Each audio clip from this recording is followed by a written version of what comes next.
Des questions sur les enzymes. Ce sont des questions qu'on va voir aujourd'hui. Vous êtes toujours invité à rejoindre le programme Tana de l'accompagnement personnalisé en s'inscrivant في l'email Tana اللي راكم تشوفوا فيه في l'image.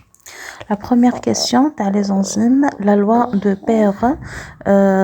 Lambert, elle établit une relation entre l'absorbance et la concentration. C'est vrai, mais pas que. Il y a aussi la longueur du trajet parcouru par la lumière. La deuxième question, les enzymes augmentent la vitesse d'une réaction réversible sans modifier l'équilibre. Ça, c'est vrai. Donc, ils accélèrent sans modifier l'équilibre.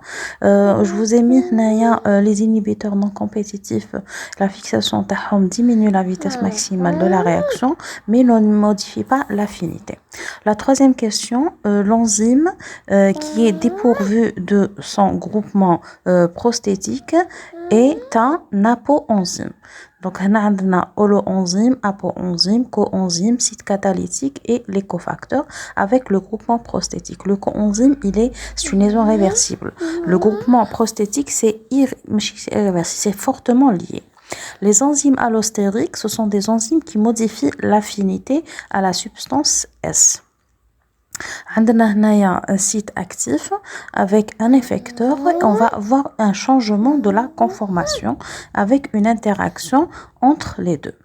On a la prochaine question, les inhibiteurs non compétitifs ont une formation de complexe ES et EI seulement, c'est faux. Donc il y a une ES, EI, ESI et E. Donc ils vont être formés mais chez هذوك الزوج.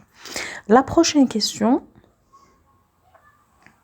c'est que les enzymes sont caractérisés par ils sont non régulables. C'est pas vrai, c'est faux. Ils sont régulables. Je vous ai remis les inhibiteurs non compétitifs pour avoir une idée par rapport à la vitesse maximale et par rapport à l'affinité et le substrat.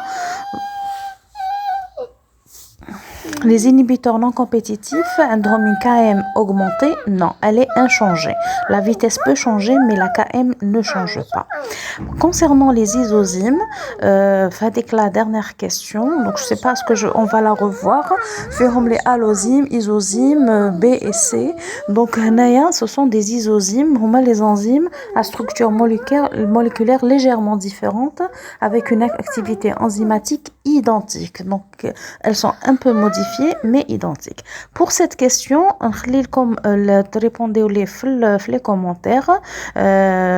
Donc pour savoir est-ce que A et C ont les réponses justes. On a une seule réponse juste, mais je pense que A et C sont justes. Et je vous laisse les commentaires et je vous invite à rejoindre notre groupe l'Instagram les étudiantes. Merci et je vous laisse mon histoire.